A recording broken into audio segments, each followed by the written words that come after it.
சேவகர். நான் வந்து சாதாரணமாக என்னுடைய மனைவி ஒரு முறை அவங்களுக்கு கொஞ்சம் உடம்பு சரியில்லை,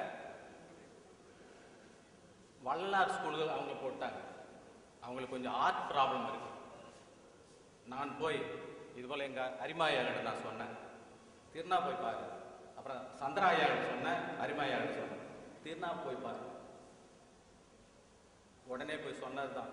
நான் அவருடன் செல்லவில்லை, அவரே போய் சென்று அங்கிருந்து ஒரு தொலைபேசி தான்.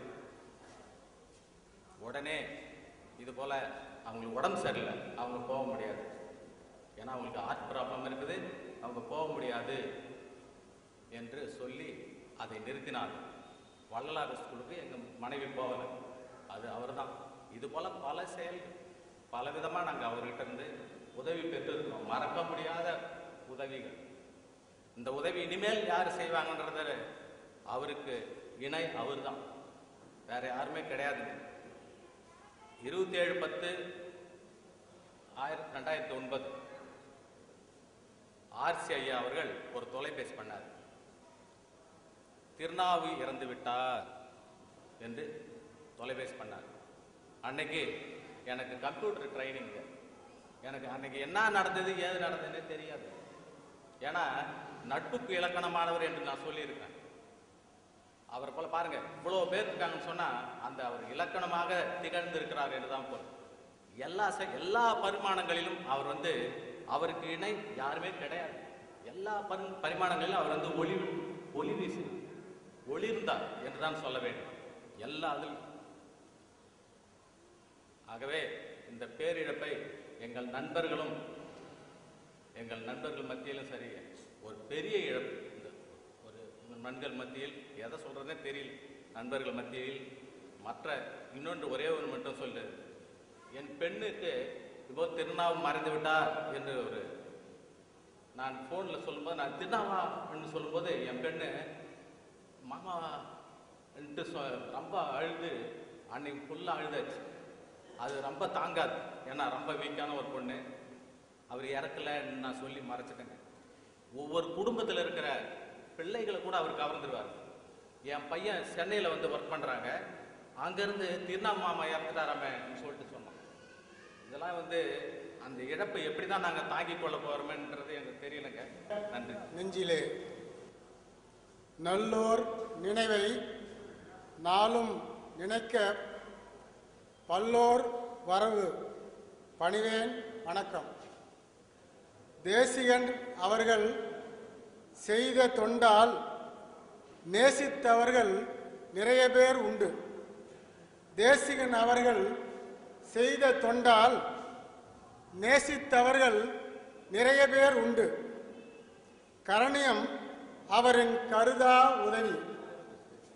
எடுத்த செயலை இனிதே முடிப்பவர். எடுத்த செயலை இனிதே முடிப்பவர். கொடுத்த பணியை குறைவர செய்வார். கொடுத்த பணியை குறைவர செய்பவர். அடுத்தவர் நலனில் அக்கறை கொண்டவர். அடுத்தவர் நலனில் அக்கறை கொண்டவர். படுத்தவர் பொழுதை கழிப்பவர் அல்லர். படுத்தவர் பொழுதை கழிப்பவர் அல்லர். தமிழர் நலமும் தமிழின் வளமும், தமிழர் நலமும் தமிழின் வளமும் அமிழ்தன போற்றி துணையாய் நின்றார். அமிழ்தன போற்றி துணையாய் நின்றார்.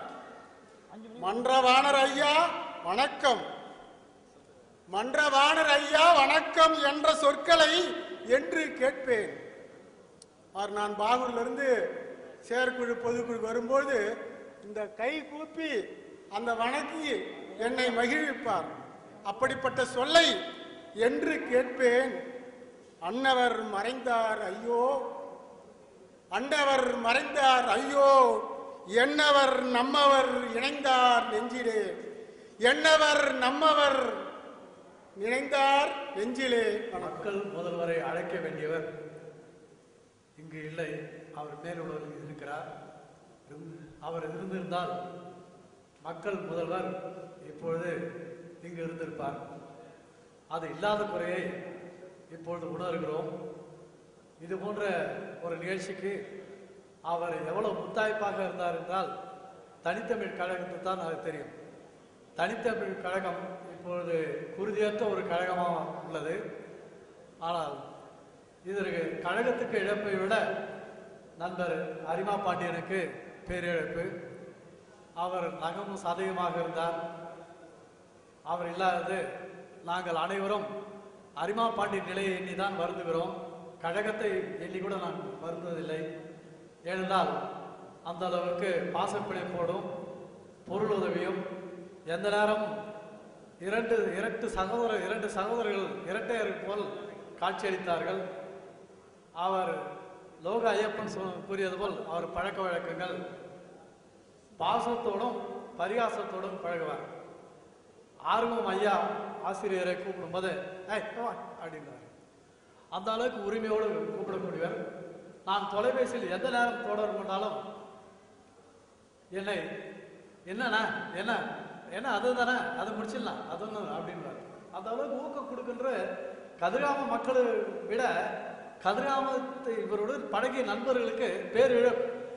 எந்த நேரத்தில் 1 மணி ஆனாலும் 2 மணி நேரம் செவி சாய்க்கக்கூடிய ஒரு ஒரு உள்ளம் அது இல்லாத குறை நாங்கள் உணரத்தான் முடிகிறது. இதை பேசி பயனில்லை.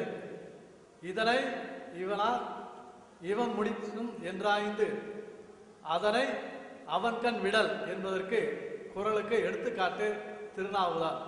நான் தேசிகன் என்று கூட்டதில்லை, திருநாவு என்றுதான் அழைப்பதும் அந்த அன்பு உள்ளம் இப்பொழுது இல்லை என்பதை எங்கள் அனைவருக்கும் நாங்கள் உணர்கிறோம். ஒரு வெற்றிடத்தில் இருக்கிறோம். இதை இந்த தொகுதி மக்களில் யார் உருவாவார்கள் என்பதை கனவு காணுகிறோம். அப்படி ஒரு தொகுதி மக்கள் யாரோ ஒருவர் உருவானால் இந்த தொகுதிக்கு மிகவும் நன்று. இந்த அதற்கு பிறகு அவர்களை பற்றி எண்ணத்தினால் நாங்கள் விழுங்கிக் கொண்டு இருக்கின்றோம். இதை பேசி சொன்னால் நேரம் கூடும். ஆகையால் நன்றி, வணக்கம். அன்புள்ளம் கொண்ட அனைத்து உண்டங்களுக்கும் வணக்கத்தை தெரிவித்துக் கொள்கிறேன். நான் குட்டீஸில் பணி செய்து கொண்டிருக்கின்றேன். நான் அப்பாவுடைய குடும்ப நண்பர், அவங்களுடைய பையன் வந்து எனக்கு நண்பர். அதன் மூலியமா அப்பாவுடைய சந்திப்பு எனக்கு ஏற்பட்டது. ஜஸ்ட் ஒரு 6-6 மந்த் தான். ஆனால் நான் வந்து அப்பா இங்கே நிற்பாங்க, நான் இங்கே நிற்பேன், 2 பேரும் வியாபாரம் செய்வோம்.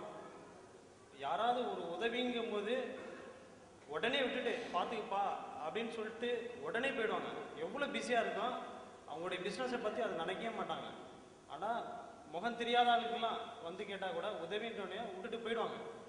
அந்த ஒரு உள்ளம், அந்த ஒரு அன்பு அப்பாட்டேருந்து நான் கற்றுக்கிட்ட ஒரு விஷயம். கஸ்டமர் எவ்வளோ கஸ்டமர் வருவாங்க, அன்போடு அரவணைப்பாங்க. தன்னுடைய வீட்டுக்கு வர விருந்தாளி மாரி அப்படியே வாமா, ஒரு லேடிஸ் வந்தானா வாமாம்பாங்க. அப்படின்றது ஒரு மரியாதை, ஒரு சாதாரண பாகுபாடு இல்லாமல் ஒரு மரியாதையாக அழைப்பாங்க. அந்த ஒரு அட்ராக்ஷன் என்னை கவர்ந்த ஒரு விஷயம்.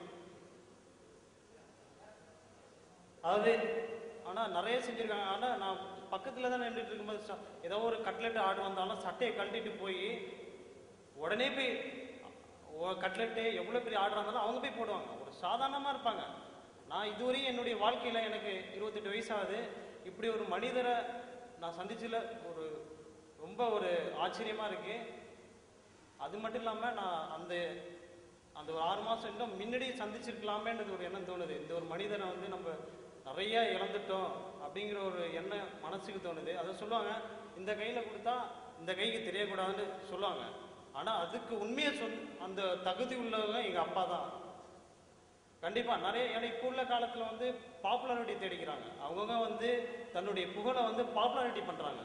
ஆனால் அப்பா மட்டும் எனக்கு அவங்களுடைய இறப்பில் நான் பார்த்தேன். நான் எத்தனை பேர் கண்ணீர் விட்டாங்க. இந்த காலத்தில் வந்து சொந்தம் கூட அழுவ மாட்டாங்க. இப்போ உள்ள காலம் அதுமாரி. ஆனால் எத்தனை பேர் கண்ணீர் விட்டாங்க. அதுதான் அப்பா வாழ்ந்ததுக்கு அர்த்தமாக நான் நினைக்கிறேன். அப்பா அந்தளவுக்கு எல்லாருடைய மனசுல இடம் பெற்றிருக்காங்கடா. அது அவங்களுடைய வாழ்ந்த அந்த நடைமுறைகள், அவங்க வந்து மற்றவங்களுடைய பிரச்சனை தன்னுடைய பிரச்சனையாக நினச்சதுனால இவ்வளோ பேர் பேசிகிட்டு இருக்காங்க. அது காரணமே வந்து அவங்களுடைய அது என்னன்னு தெரியல, அவங்கள்ட்ட இருக்கிற